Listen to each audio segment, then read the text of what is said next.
Cara a cara con la agenda de Jalisco. En esta mesa caben todas las ideas. Cara a cara con el periodista Enrique Tucent.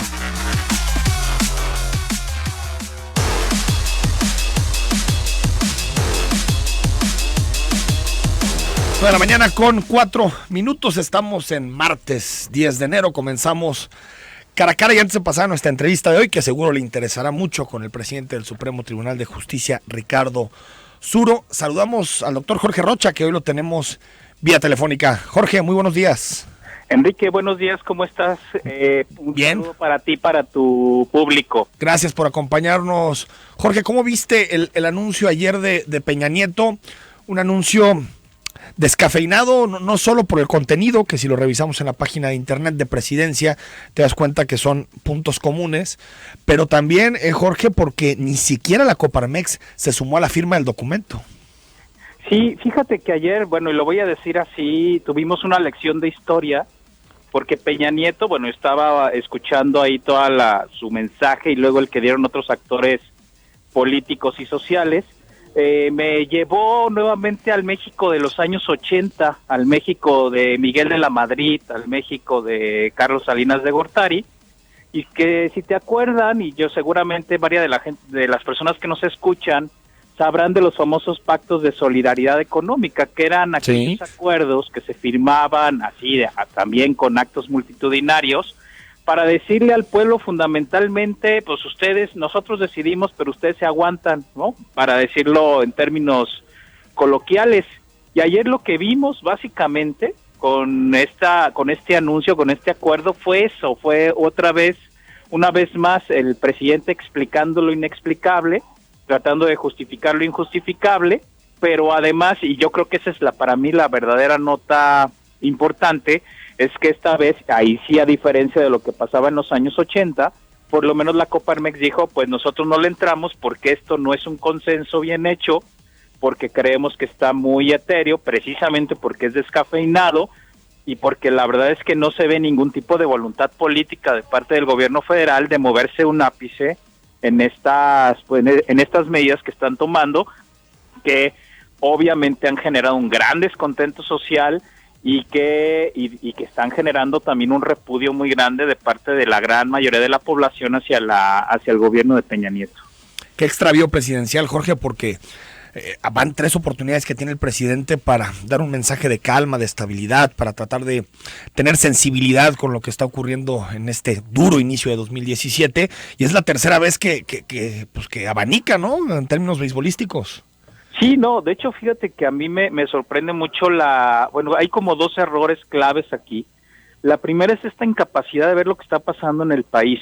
O sea, yo sí estoy verdaderamente preocupado. Qué lejanía del presidente, ¿no? Sí, de los analistas que no alcanzan a ver lo que está sucediendo, que ya estamos en un México distinto, que ya la gente está reaccionando de otra manera, y por otro lado, sus estrategas de comunicación que no dan una, es decir, han recomendado muy mal al presidente cómo salir. De hecho, precisamente tendría que ser otro tipo de formatos, otro tipo de mensajes. Imagínate tú, por ejemplo, al presidente debatiendo con los líderes de los otros partidos la medida, por ejemplo. A lo mejor igual pierde en términos de justificación, pero por lo menos muestra a un presidente... Un programa de austeridad creíble, Jorge. Claro, dialogando. Y la otra, que bueno, lo decíamos la semana pasada ahí en la cabina, ¿no? Es decir, a ver, que hubiera anunciado algo como voy a vender el avión presidencial o... digo, aunque no sirvieran términos... Es simbólico, todos nos ajustamos el cinturón. Claro, pero es efectivamente un mensaje claro de que todos le vamos a entrar al asunto, ¿no? Ahora, hay un tema que me preocupa antes de preguntarte por el anuncio del gobernador Aristóteles Sandoval, que es el asunto de que si repatrias capitales a México, que es un acuerdo que hizo con el Consejo Coordinador Empresarial, si repatrias capitales a México, que los sacaste muchas veces a paraísos fiscales y a lugares donde tributas, pues, o no te preguntan de dónde viene el dinero, o tributas cero, pues regresas con un impuesto especial, es decir, mucho o muy por debajo de lo que en realidad tendrías que pagar. Esto siempre me deja en el debate de que hay en este país distintas formas de medir en términos jurídicos, es decir, a la gente, a ciertos movimientos sociales, todo el peso de la ley, a los profesionistas, a las clases medias, Hacienda los trata sin ningún tipo de consideración, y sin embargo estos grandes capitales, si regresan su dinero, pues cerramos los ojos, ¿no? Sí, no, mira, y bueno, lo primero que me pregunto es cómo le va a hacer. Sí, Es decir, porque el capital ahí sí es bastante, digamos, mucho más volátil y más libre y se van a donde ellos ven más ganancia, ¿no? claro. Y evidentemente México no es ahorita un lugar de ese tipo y además qué costo vamos a tener en términos sociales y económicos el atraer estos capitales. Entonces yo para empezar creo que es una medida poco realista, De ¿no? acuerdo. En primer lugar. Y en segundo lugar, efectivamente en este país, bueno, llevamos por lo menos 4 o 5 sexenios donde los grandes capitales han sido los grandes beneficiarios de las políticas públicas de este país. Sí. Digo, por eso explicamos buena parte de lo que nos está sucediendo ahora. Y el que vuelvan a decir que es lo que van a volver a hacer, pues es que Sí. es darle la vuelta a más de lo mismo, ¿no? Y después que nos digan que la ley no se negocia, ¿no, Jorge? Sí, Oye, exacto. el anuncio del domingo del gobernador, ¿qué te pareció? Pues fíjate que hablando de las 3 reacciones que ha habido frente a este asunto, que son las de Movimiento Ciudadano y los alcaldes metropolitanos, la de ayer del presidente y la del gobernador el domingo, francamente me quedo con la del gobernador. Digo, obviamente no son soluciones de fondo, y eso se tiene que decir con toda claridad. Son de coyuntura, ¿no? Exacto, pero sí creo que ahora sí el gobernador, digamos, la batea bien, y toma medidas que efectivamente sí van a minorar el impacto de de este momento económico, y obviamente lo van a minorar en términos de lo que él pueda hacer. Ahora habrá que ver si efectivamente luego estas cosas se implementan, pero en primer término me parece que las medidas son sensatas y creo que ahora sí vimos a un gobernador respondiendo de forma adecuada, cosa Sí. que por supuesto siempre, en mi caso sí me alegra que los políticos se acierten, y Sí. hay que decirlo que esta vez el gobernador reaccionó de manera, para mí, positiva. Vuelvo a repetir, no son medidas de fondo, pero efectivamente sí van a minorar el impacto, A ¿no? mí me falta un elemento, más sensibilidad en materia de reducción de la burocracia y de los privilegios del gobierno del Estado. Sí, no, sin duda alguna. Mira, a ver, Ahí creo que fue muy timorato. sí, lo que pasa es que en esa parte yo creo que él se ve, o sea, el típico discurso que hablan es de que si tú le bajas privilegios a tu gente de gobierno, entonces eso se te puede revertir.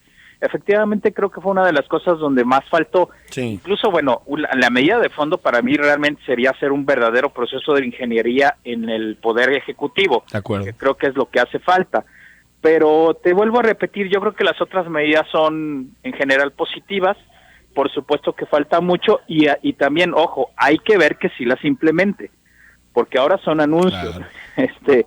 Hay que ver si efectivamente eso sucede, ¿no? Sí, ya amenazaron los transportistas de paro, pues ojalá no le tiemble la mano Jorge Rocha para retirar concesiones, tema clave. No, lo que pasa es que sí, ahí es donde vamos a tener la prueba fehaciente. Yo creo que esa es la parte fundamental.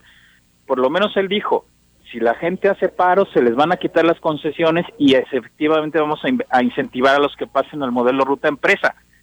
Si logra hacer esas dos cosas, yo digo que ya le fue bien, pero vuelvo a repetir, del dicho al hecho hay mucho trecho, ¿no? Dirían el refrán. Jorge, gracias, un abrazo. Ándale, que estén muy bien, y un saludo y por ahí nos vemos la semana que entra. Con mucho gusto, gracias. Hasta luego. Ahí está la opinión de Jorge Rocha en torno a lo que ayer presentó el presidente de la República y el debate que ha generado el anuncio del gobernador Aristóteles Sandoval el domingo pasado. Y ahora sí saludo a Ricardo Suro, presidente del Supremo Tribunal de Justicia de Jalisco. Ricardo, muy buenos días. Muy buenos días, Enrique, qué gusto estar aquí. Gracias por acompañarnos. Oye, Ricardo, tú estuviste el domingo con el gobernador haciendo estos anuncios digamos, para solidarizarse con las familias de Jalisco después de lo que está sucediendo en materia económica. Y bueno, pues falta en esta ecuación las medidas de austeridad que tomará a partir de ahora el Poder Judicial. ¿Qué medidas en particular tomará? Tenemos que, en primer lugar tenemos que manifestarnos en el sentido que somos sensibles, compartimos el sentimiento, la indignación, la molestia de la ciudadanía. Todos somos ciudadanos, todos somos padres de familia, todos ¿Sí? Tenemos que llevar el pan a la casa, a todos nos va a pegar, tenemos que demostrar a la sociedad que todos somos los receptores de este golpe económico, no únicamente la ciudadanía como tal, el ciudadano de a pie, también la clase política debe de sufrir las consecuencias. En ese sentido, soy consenso del Poder Judicial que tenemos que estar conscientes y cercanos con la ciudadanía y dar muestra de que también tenemos que ahorrar, también tenemos que ajustarnos el cinturón. Y aún aunque no hubiera este llamado gasolinazo, tenemos que implementar medidas de austeridad. En eso ya estábamos trabajando. Tenemos un presupuesto muy limitado. Tenemos el mismo presupuesto que el del año pasado, aumentó únicamente el 3%, cuando tenemos una carga laboral inmensa. Tenemos juzgados que ya están abiertos, que ya están en funcionamiento, que ya perciben emolumentos, que ya gastamos en ellos. Y es obvio que no nos va a ajustar el dinero. ¿Qué medidas, presidente, en particular? ¿Cuáles son las que van a tomar? De manera inmediata en el Consejo de la Judicatura ya estamos tomando cartas en el asunto, ya se está reduciendo la nómina. ¿Reduciendo la nómina es despidiendo a personal? Personal que estaba eventual, personal que no tenía derecho a definitividad.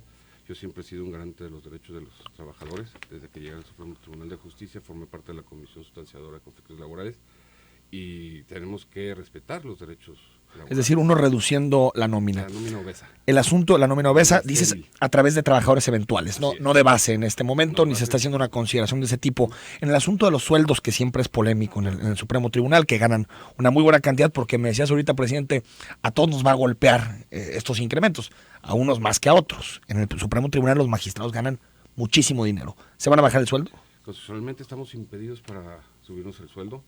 Estamos trabajando en el techo financiero, no va a haber aumento, ni mucho menos un aumento sustancial. Digo, el presupuesto se aumentó 3%, no podemos aumentarnos un sueldo. No, pero disminuirse sí, ¿no?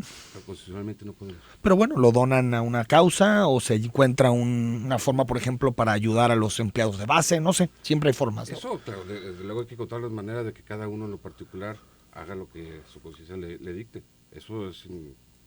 Pero ¿no crees que sería un buen mensaje de los 33 magistrados del Supremo que dijeran, nos vamos a bajar tal porcentaje y lo que vamos a hacer es darlo para mejorar tal cuestión al interior o para combatir la pobreza, no sé, para alguna causa?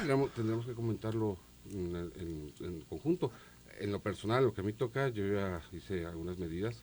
Tú bien sabes que había un sueldo, no es un sobresueldo, es una prestación del presidente como tal, sí, alrededor de 9,000 pesos. Yo desde el inicio de mi gestión, semana pasada, renuncié. ¿Esos 9,000 pesos para qué eran, presidente? Por el simple hecho de ser presidente. Ok, o sea, como un extra del salario. Tienes una percepción extra. Ya se viene dando también en el Consejo de la Judicatura. El anterior presidente renunció también a esa partida y se ingresó a la nómina. Vamos a continuar con lo mismo. Yo no voy a percibir ese dinero. Allá vamos a quedar alrededor de 50,000 pesos. 50,000 pesos entre lo del Consejo de la Judicatura y los 9,000, solamente el Consejo. El Consejo, que eso ya desde el año pasado no percibía el anterior presidente, yo no los voy a percibir tampoco. Los 9,000 pesos de nómina del Supremo Tribunal tampoco ya los voy a recibir. Y eso sí lo puedo hacer porque nunca me ingresó en mi patrimonio. Entonces yo desde el día cero empiezo como tal. ¿Cuánto gana un magistrado del Supremo Tribunal? Alrededor de 136,000 pesos. ¿Por qué está la cifra de 175,000 pesos? Es decir, ganan 175,000 brutos, menos lo que les quitan en impuestos. Desde tu punto de vista, ¿hasta cuánto se podrían bajar los magistrados como mensaje de sensibilidad a lo que está sucediendo con los ciudadanos? Es que oficialmente en nómina no se puede reducir. La Constitución es muy clara, debemos percibir un emolumento irrenunciable. Entonces, desde esa medida... y no es una salida fácil como se podría pensar de que, bueno, la ley está así y me lo establece. Nosotros tendremos que hacer medidas, sobre todo en lo particular, si es que queremos donar a alguna asociación o alguna entidad o a la misma nómina. Sí, tal vez un compromiso, ¿no? Entre los 33. Que tenemos que tomar en conjunto. Yo, como lo dije desde el principio, aquí no se trata de un presidente omnipotente, ya se acabó esa era. Estamos ante una presidencia, ante una nueva era del Poder Judicial que debe dar la cara a la ciudadanía y mostrar muestras de sensibilidad y de solidaridad con la población. Y tenemos que... Déjame al corte, presidente. Seguimos con este tema. 9 de la mañana con 19 minutos. Recuerdo el WhatsApp, ya están llegando muchos mensajes. 33 18 80 76 41. Estamos con Ricardo Zuro, nuevo presidente del Supremo Tribunal de Justicia de Jalisco. Mañana con 22 minutos seguimos con Ricardo Zuro, presidente del Supremo Tribunal de Justicia de Jalisco. Comenzó apenas este 1 de enero ya a despachar como la cabeza del Poder Judicial en nuestra entidad. Ricardo, nos quedamos con el asunto del dinero, de la austeridad, de cómo mandar un mensaje a los ciudadanos de sensibilidad en un momento complicado en materia económica, presidente.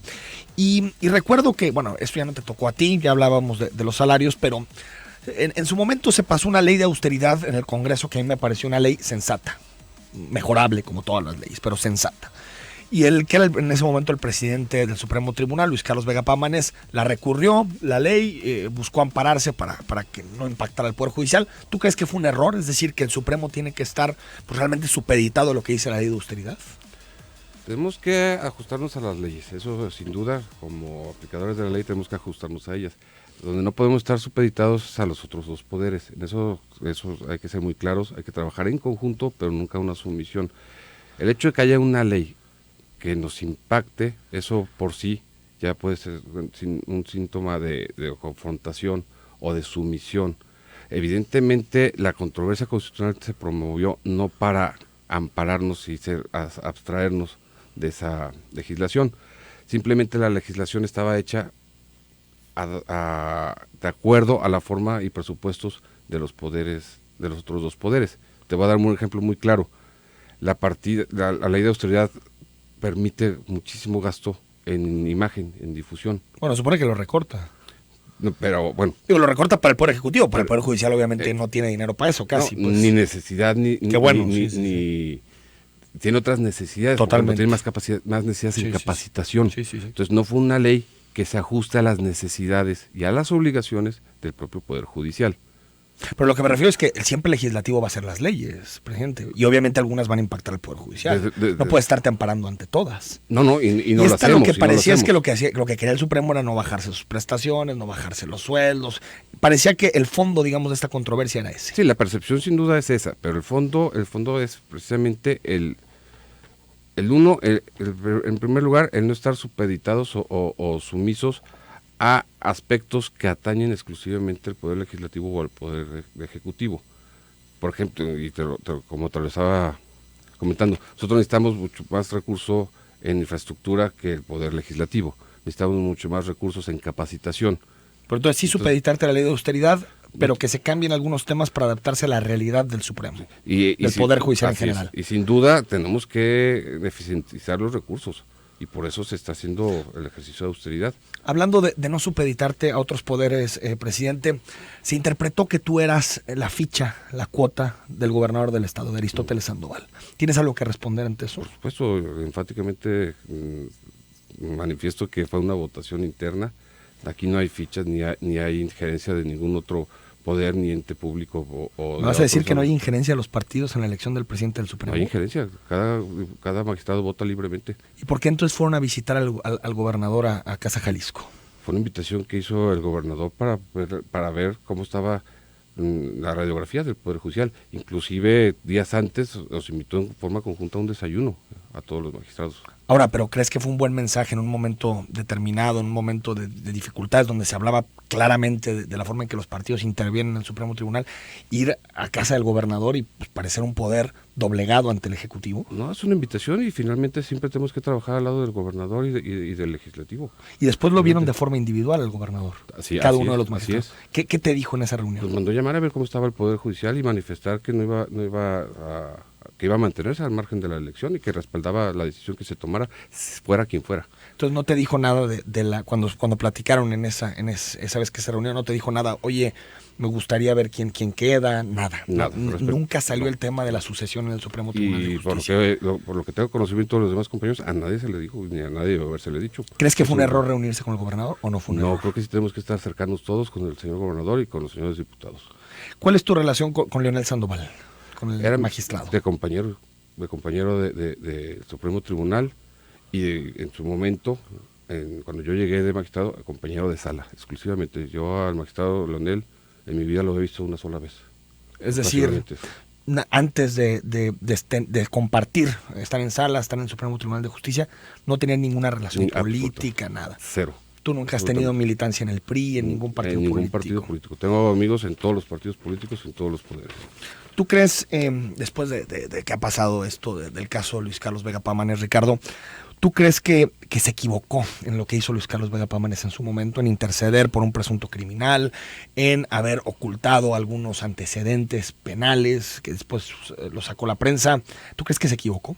Me parece que incurrió en ciertos errores que de su juventud que pues, no podemos desconocer, que trascendieron a su vida actual y en la impartición de su labor como magistrado y en su momento como presidente del Supremo Tribunal y del Consejo de la Judicatura.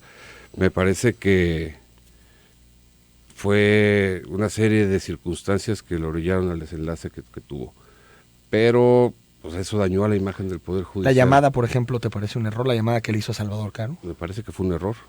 ¿Tú nunca harías una llamada de ese tipo? O sea, No. a ningún comisario, a nadie para intervenir por algún amigo tuyo que te diga, oye, fíjate de que... ninguna manera.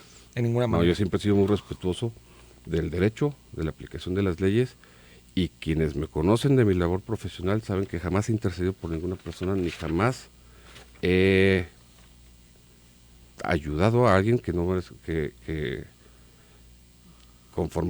que vaya en contra del derecho, en contra de una resolución. Es decir, nunca has hecho una llamada para ayudar a algún amigo, a nadie. Ni la haré, ni... A algún ni magistrado la he para decir, hecho, oye, ni la haré. fíjate que tenle consideración a esta persona, No. porque... Lo que sí tenemos que exigir a todos los, sobre todo de mi posición, a los jueces, es que resuelvan conforme a derecho, nada más. Dañó mucho al Poder Judicial esto que pasó con Luis Carlos Vega Pámanes a nivel nacional. ¿Es posible restablecer la imagen del Poder Judicial a corto plazo? Yo pienso que sí, creo que la sociedad aún confía en nosotros, tenemos que sin duda mejorar la imagen. No afectó el desempeño como tal de la maquinaria jurisdiccional, los juzgados y las salas seguimos trabajando al mismo ritmo, pero sí con un sentido más de responsabilidad social, de que a partir de estos tristes acontecimientos los ojos de la sociedad están más puestos en nosotros y que bueno, nos van a exigir más, y a mí se me hace que es un momento de oportunidad de ver lo que estaba mal y de ver lo que tenemos que mejorar y salir adelante y ponernos a trabajar desde hoy, desde el tema de la austeridad, desde el tema de la transparencia, de la rendición de cuentas, y de que la sociedad sepa que estamos trabajando bien y que el Poder Judicial no es una persona, el Poder Judicial somos todos los que día a día trabajamos con el único objetivo de impartir una justicia de calidad, que eso es lo que merece Jalisco, que ha sido un estado cuna de grandes juristas, y tenemos que poner a Jalisco en el lugar donde merece. Ricardo Suro, ¿tú crees que digamos, que los partidos políticos, por lo que me decías, los partidos políticos no intervienen nada en el Poder Judicial, me dices, nada? Nada. Ni siquiera en la designación de los magistrados. Eso lo designa el Congreso y en su fuero interno de cada uno de los diputados y sus bancadas. Pero entonces intervienen. Es que por disposición constitucional el Congreso es el que Claro, designa los pero magistrados. entonces, digamos, cuando designan a un magistrado, se designa con el apoyo de los partidos políticos. Quiero entender. Y por lo tanto llegan con la maleta, con la mochila de venir del PRI, del PRD, de Raúl Padilla, de quien sea. Es que el hecho de que una decisión emane de un órgano multipartidista no necesariamente implica que hay manejos oscuros en sus decisiones. Tenemos que partir de la presunción de probidad que merece cada uno de los legisladores y que resuelven a conciencia y conforme lo dicten sus... Pero tú no crees que internos. eso hace una relación política entre el magistrado que acaba de llegar y los partidos que lo designan? No. Entonces, qué bueno que se quede todavía el Congreso la designación de los magistrados. ¿A ti te gusta ese modelo? Eso será materia de análisis en el tema de la reforma estructural. Porque del muchos Poder magistrados Judicial. han pedido que los elija el propio Supremo, o que lo elija el propio Poder Judicial, o que haya un sistema de exámenes por competencias para poder ascender. Es que el sistema actual que hay, que es de designación de magistrados a través de la decisión del Congreso, la decisión soberana de los diputados, se presta muchas suspicacias. Y al final de cuentas, el hecho de que haya una entrevista frente a un sustentante o aspirante al cargo de magistrado, eso no te da una radiografía real de la persona. El hecho que presente documentos no te da una radiografía real de lo que es, o de lo que fue, o de lo que puede llegar a ser. Creo que se debe, de mi particular punto de vista, ponderar más o tomar la opinión de quienes imparten justicia, de los propios magistrados, de los propios Por eso, jueces. entonces, que los elige el propio Poder Judicial. Hay que buscar un esquema en que estemos de acuerdo todos y que pueda haber intervención, ¿por qué no?, de los magistrados o del Pleno del Supremo Tribunal de Justicia, que somos los que conocemos quiénes son los que trabajan bien y quiénes son los que trabajan mal. Pero actualmente, como están los requisitos constitucionales, no necesariamente debe de provenir el siguiente magistrado No, puede ser un del Poder académico, Judicial, puede ser, claro. o como en mi caso, ¿por qué no decirlo?, del Poder Judicial Federal. Claro. El chiste es que tengas una carrera limpia, propia y de reconocida trayectoria. Eso, los juzgadores son los que más contacto tienen. Y por qué no, incluso hasta las varas de abogados y colegios de abogados, que son los litigantes los que tienen contacto con los funcionarios buenos o malos. Y no tanto los conocimientos que puedan tener de viva voz los señores legisladores. Déjame al corte, regresamos ahora sí para leer los mensajes de WhatsApp y seguir platicando con Ricardo Zuro.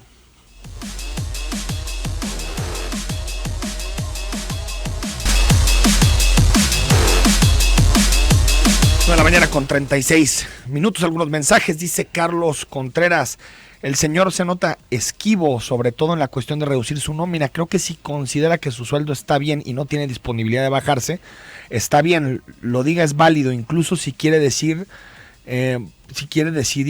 sus razones, pero lo que no se puede, no hay iniciativa en el tema de la nómina. 4009, hoy el Río Revuelto, solicitemos una auditoría real a la UDG y hospitales civiles. Esa clase padillista no debe seguir viviendo de nosotros. Sí, muchas gracias por tu comentario. 7916, buenos días. Nadie le crea al presidente Zuro que no intervino el gobernador. Manuel, las entrevistas que realizó el magistrado Zuro, particularmente con el licenciado Padilla, le generaron lazos de compromiso invariable. ¿Tienes alguna relación con Raúl Padilla, no, Ricardo? ¿Ninguna? En absoluto. Dice Hugo Martínez Sánchez: este señor nos quiere ver los guaraches, igual que todos en el Poder Judicial. Lástima el tiempo dedicado a él. Atentamente, Hugo Martínez. Dice 9206, buenos días. Ya como presidente, recuerde que no es honesto dejar libre a los delincuentes. Mucho debate sobre esto, presidente, incluso por la aplicación del nuevo sistema penal acusatorio. ¿Crees que el día de hoy el nuevo sistema ha sido un fracaso? No, el nuevo sistema va empezando y tenemos que ajustarnos a él. Hay que recordar una cosa: el nuevo sistema de justicia penal acusatorio es un sistema a nivel federal, en toda la República, y obedeció a diversos estándares internacionales y de resoluciones de la Corte Interamericana de Derechos Humanos, y en general el clamor social que abogaba porque se eliminara el sistema tradicional, aquel sistema en el que de presunción de inocencia, ¿te acuerdas de la película? Eso desató muchísimo debate. Sí. y hubo la mayoría de las voces en favor de que se cambiara el nuevo sistema. Y es un sistema garantista. Aquí es un sistema garantista, pero ninguno de los enroques que existe es garantista. Los policías violan el debido proceso, los ministerios públicos no integran bien, los jueces dejan ir. O sea, decir que hasta el momento no ha sido un fracaso, ahí están los datos, presidente. Lo que estoy diciendo es que va empezando. Y tenemos ¿crees que en algunos años dé resultados? Estoy seguro que sí. Estoy seguro que se tiene que consolidar. Y hay cosas que hay que adecuar de acuerdo a la dinámica que vive México. No podemos equiparar a México con otros países de América Latina, ni para bien ni para mal. Hay cosas que se deben de ir adecuando, y para eso hay trabajos legislativos a nivel federal de cambiar lo que se tiene que cambiar. Inclusive el presidente de la Suprema Corte de Justicia de la Nación, al inicio de operaciones del nuevo sistema, hizo un pronunciamiento y pidiendo a la sociedad que tuviera confianza y que tuviera paciencia en la conciliación. Pues sí. Evidentemente, esto no es exclusivo de Jalisco, no es exclusivo de nuestra entidad, el clamor o el sentimiento de impunidad. Pero sí tenemos que recordar que es un sistema garantista que se basa, número uno, en la presunción de inocencia. La protección del debido proceso. La protección del debido proceso y de los derechos fundamentales. Eso es la base fundamental en que descansa el sistema acusatorio. Y el no meter a la cárcel a gente que no merece estar en la cárcel, o bien que no debe estar sujeto a un proceso dentro de prisión, que pasen 10 años, hay asuntos que tardan hasta 10 años para que te digas que eres inocente. Eso es lo que no se debe permitir y eso es lo que debemos de cuidar. Hay ciertos delitos en los que sí merece pena privativa, ahí estoy de acuerdo, pero el hecho de que una persona se sea señalada por un delito que no sea de gran magnitud, de gran trascendencia, El nuevo sistema, además, lo que pugna es que repares el daño, no sancionarte, pero paga a lo Sí, el problema es cuando son secuestradores, que también sabemos, se han dejado ir muchísimos, ¿no? Y por parte de jueces, malas averiguaciones. A ver, 0912, buenos días, soy el señor Saúl Cortés, mi comentario, ¿qué miedo le tienen a los gringos? Total, la calle no es de ellos y deben de levantarlos con grúa. Pero el gobierno no, se le quita el servilismo y el miedo, pobres de nosotros con esa autoridad cobarde, gracias.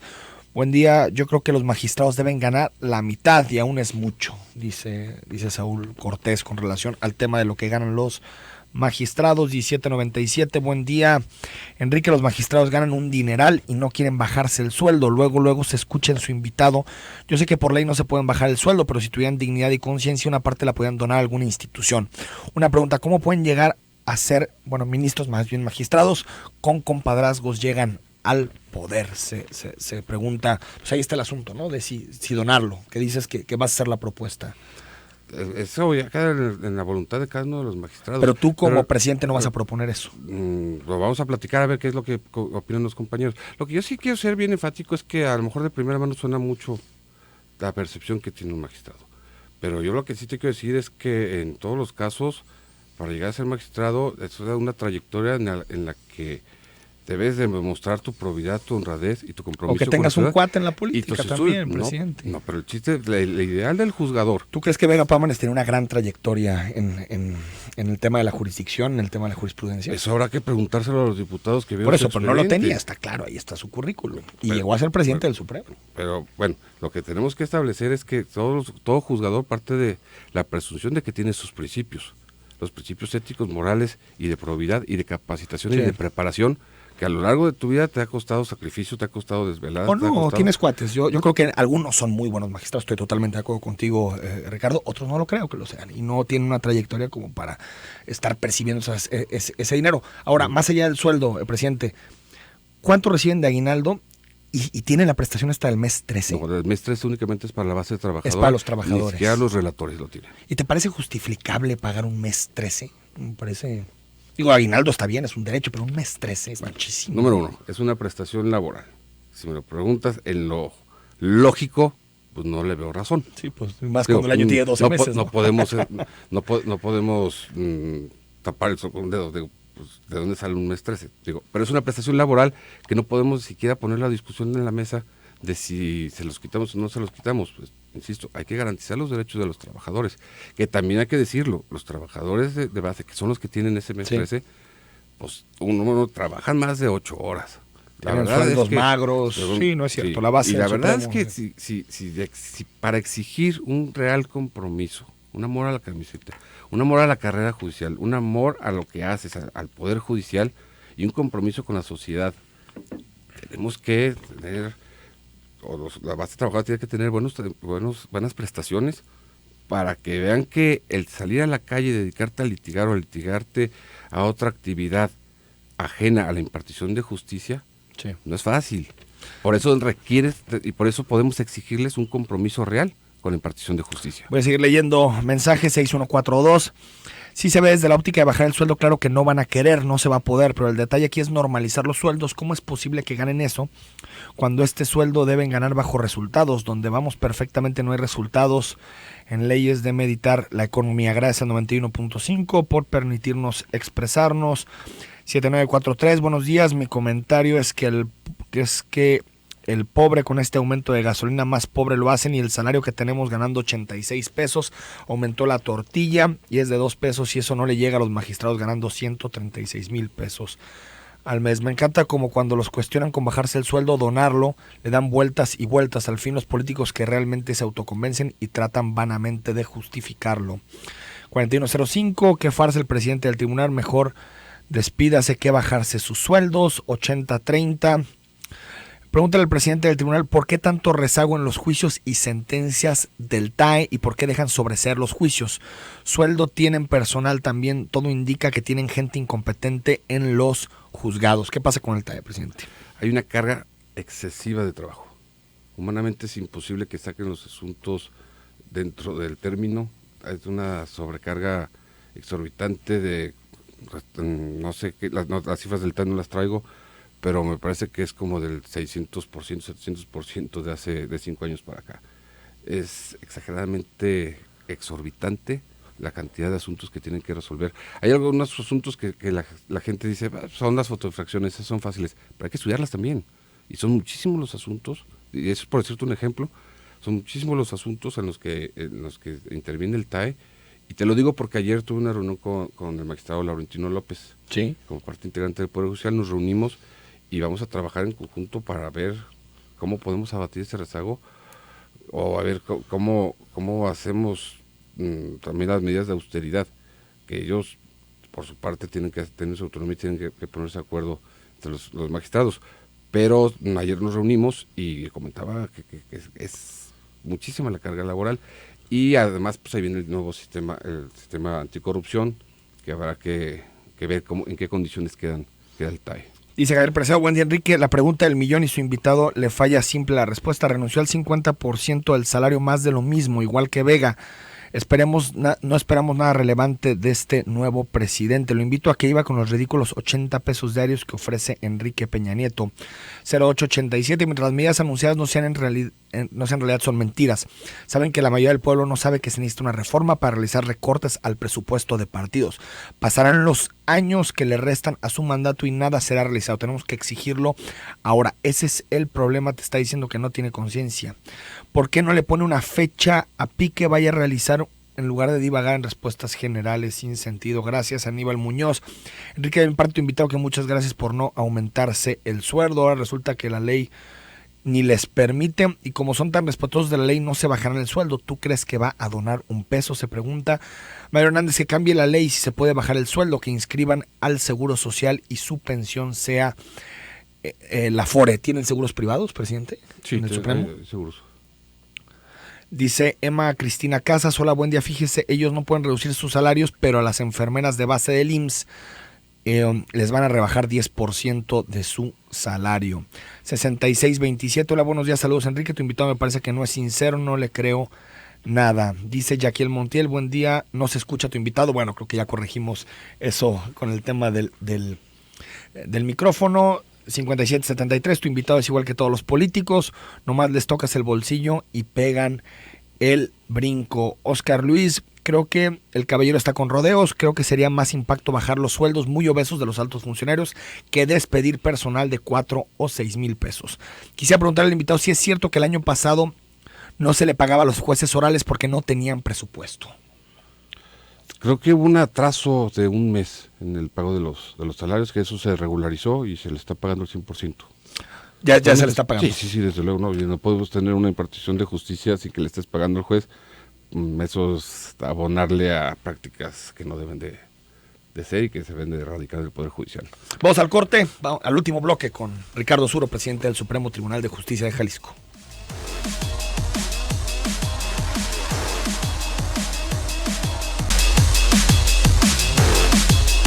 Seguimos con Ricardo Suro, presidente del Supremo Tribunal de Justicia. Presidente, antes de seguir leyendo algunos mensajes, ¿tú estarías de acuerdo con desaparecer el Consejo de la Judicatura? Habrá que analizar, porque el Consejo tiene muchísimas funciones que no podemos trasladar de forma inmediata al Supremo Tribunal de Justicia. El Supremo Tribunal, las salas, también están muy saturadas de trabajo. Lo que sí tendremos que hacer, y es lo que ya empezamos, es a reducir áreas en que no deben de estar a la par del Supremo Tribunal. Tenemos que eliminar lo que te decía en un principio, la nómina obesa, la nómina estéril, la nómina que tiene plazas exclusivamente para que trabaje gente y como bolsa de trabajo. Eso se debe de eliminar. Tenemos que ahorrar, tenemos que eficientizar el recurso y gastar en lo que se debe de gastar, en apostarle a los jueces, en apostarle a la base trabajadora de los juzgados. ¿Pero a favor o no desaparecer el Consejo de la Judicatura? Mi particular punto de vista, creo que debemos modificarlo en ciertos aspectos. Tenemos que darle más autonomía y más dependencia del Poder Judicial, que se sienta parte del Poder Judicial. Actualmente está separado. El tema administrativo es el fundamental en el Consejo de la Judicatura. ¿Por qué no poner un espacio profesionalizado, técnico, que no nos cueste tanto dinero para administrar correctamente el Poder Judicial? Se tiene que implementar y tenemos que eficientizar todos porque los ahorita recursos. los consejeros de la Judicatura ¿O me vas a negar también que son cuotas, presidente? Mira, ahí Las de los consejeros ciudadanos. Los consejeros ciudadanos igual llegan por parte del Congreso. Pero son cuotas, ¿no? Se tienen que buscar perfiles. Lo que yo sí te puedo decir que estoy gratamente sorprendido o con qué me encontré. Tenemos un consejo de la judicatura nuevo, incluyendo el presidente, somos nuevos. El consejero que más tiene 1 año 3 meses. Y estamos en la firme convicción de que tenemos que cambiar las cosas desde el consejo de la judicatura. Estamos en la convicción de que tenemos que ahorrar, tenemos que trabajar. Estamos trabajando en sintonía y la verdad es que creo que es un consejo que está en una oportunidad histórica para Jalisco de hacer bien las cosas y que el consejo como tal funcione como debe de funcionar. Y creo que por ahí vamos caminando bien. Mis compañeros consejeros están con toda la disposición, y te lo digo de frente, de trabajar en sintonía y sin conflictos como antes se venía trabajando. Aquí ya se acabaron las eras de las confrontaciones entre todos los actores políticos y los actores internos del Poder Judicial.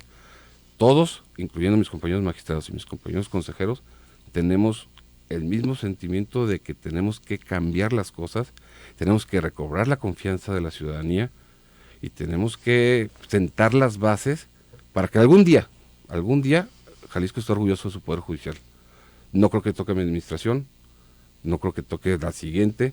Para que realmente tenga confianza en el Poder Judicial se requieren varios años, pero hay que trabajar desde ahorita. Sí. Y hay que dar la cara y de verdad, mi compromiso es con la sociedad de que vamos a impartir una justicia de calidad. Te pregunto, Hugo, presidente, ¿usted autorizó el aumento de 5 pesos en el estacionamiento de Ciudad Judicial o la empresa operadora hace su voluntad burlándose del Poder Judicial? Es la empresa operadora. La que aumentó el precio y así nada más la aumentó porque quiso. Así es. Y tiene posibilidad en la concesión. Estamos revisando el contrato.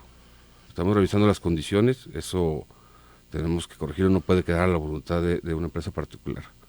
Julio César, presidente, no sé si sea por su nuevo cargo, pero usted me quiere vender algo, no me lo vende. Le falta convicción en lo que dice. Dice 1893, ¿en qué consiste ese consejo y por qué no dice sí o no a la pregunta? Bueno, dijiste que estás a favor de que el consejo de la judicatura se modifique. No nos dices en qué. ¿En qué te gustaría que se modifique el consejo? A mí me gustaría que se integrara también por un magistrado, para que sea mayoría del Poder Judicial, que somos los que tenemos el conocimiento de cómo está el funcionamiento interno del Poder Judicial. La entraña del Poder Judicial son los juzgados y lo administra a través del Consejo de la Judicatura. En esa medida, quienes conocemos al Poder Judicial desde adentro, tenemos que tener mayoría en la conformación. Y eso no es una ocurrencia, eso es a nivel federal. A nivel federal son 3 integrantes del Poder Judicial. Dice 3454, buen día, Enrique. ¿Tienes idea de qué funcionarios viven en Bugambilias, dado que trae 5 patrullas escoltas, más de 24 horas de vigilancia? ¿Qué le tienen miedo o quién es? Es un desfalco de combustible y sueldos. Buen día. Bueno, la verdad es que ahorita no se me viene a la cabeza, pero te lo investigamos con mucho gusto. 4467, el presidente del tribunal tiene que darse cuenta del sentido del pueblo, que escuche los comentarios que están llegando a ti, Enrique. Todos estamos en extremo molestos e inconforme con el proceder de los poderes y la verdad es que el judicial es el más discreto y por ser así el más sucio y corrupto. Excelente trabajo, Enrique, buen día. Presidente, ¿qué hacer para ser más transparente al Poder Judicial? Es una petición no solo de los periodistas, es una petición de la ciudadanía en general. Claro, tenemos que, en primer lugar, creo que sí, el Poder Judicial, como todo árbitro, tiene que ser discreto en ese sentido. Mientras menos hable del Poder Judicial es mejor. No es opacidad, al contrario. Lo que sí te puedo decir es que estamos ya trabajando con las cúpulas empresariales y vamos a tener reuniones esta semana y la que sigue con algunos barras de abogados para implementar lo que es el Observatorio Ciudadano. Yo apuesto a la transparencia. ¿Cómo se va a integrar este observatorio? Estamos trabajando. La Coparmex y otras asociaciones ya tienen rayado el lápiz desde hace varios años, no se les había hecho caso. Quiero aprovechar lo que llevan trabajando y implementarlo, es un compromiso. Pero sí van a apelar al observatorio, por supuesto, presidente, porque es que se hizo el observatorio de movilidad y pues nomás el gobierno no le da lugar al observatorio. También pasó con el agua, es decir, un observatorio que sus resoluciones sean obligatorias de cumplimiento para el Supremo, para el Poder Judicial. Claro, y de dar la cara y de explicar. O sea, si les dicen, oigan, se tienen que bajar el sueldo. Lo cumplimos. No, es el establecer a través del observatorio lo que hacemos y cómo lo hacemos y en qué gastamos cada uno de los pesos. Insisto, el hecho de bajarse el sueldo No entiendo, pero a lo que me refiero es que lo que el observatorio proponga lo van a hacer ustedes. En la medida de lo viable, sí, por supuesto.